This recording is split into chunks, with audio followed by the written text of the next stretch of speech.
In today's video, I want to talk about the importance of having somebody you can vent to about God.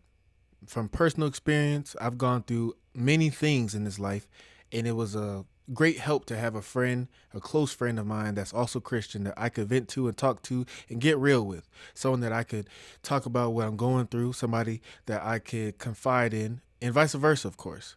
So, in this video, let's talk about the importance of having that person in your life that God wants you to be around, that you can share your problems and share what you're going through. Let's dive in. Galatians 6, verse 1. Brothers and sisters, if someone is caught in sin, you who live by the Spirit should restore that person gently. But watch yourselves, or you also may be tempted.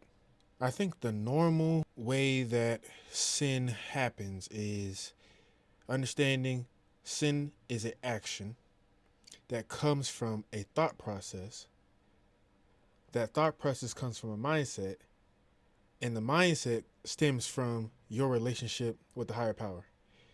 I think that we should see it this way, though. If we're going to change how we feel about sin, and we all have our particular sins that we commit and the levels of which we do it, we start with fixing our relationship with God.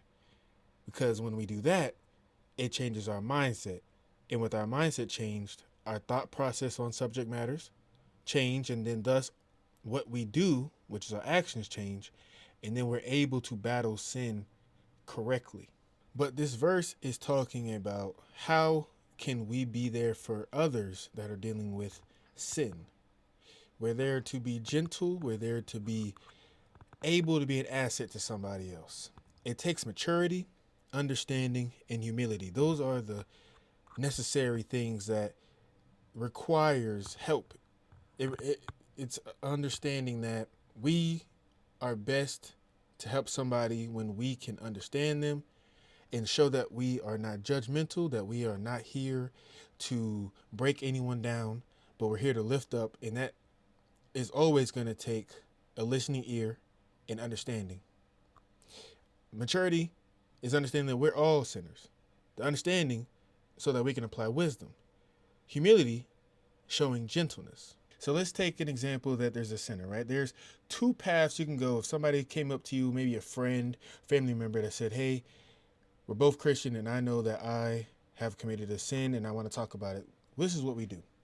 We listen, we comfort, we give advice, and then we need to pray so that we're able to show we're in this together, because just as you sin, I'm going to sin and I'm going to have to talk to you about it.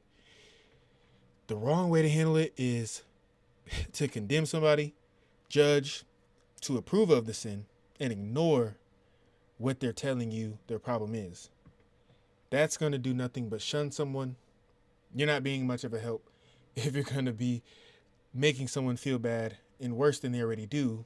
And it takes a lot to come talk to a friend about what you've done, because most people want to sin in the dark. But if you're able to have a friend that talks to you about sin, that means that they understand the first step is exposing it.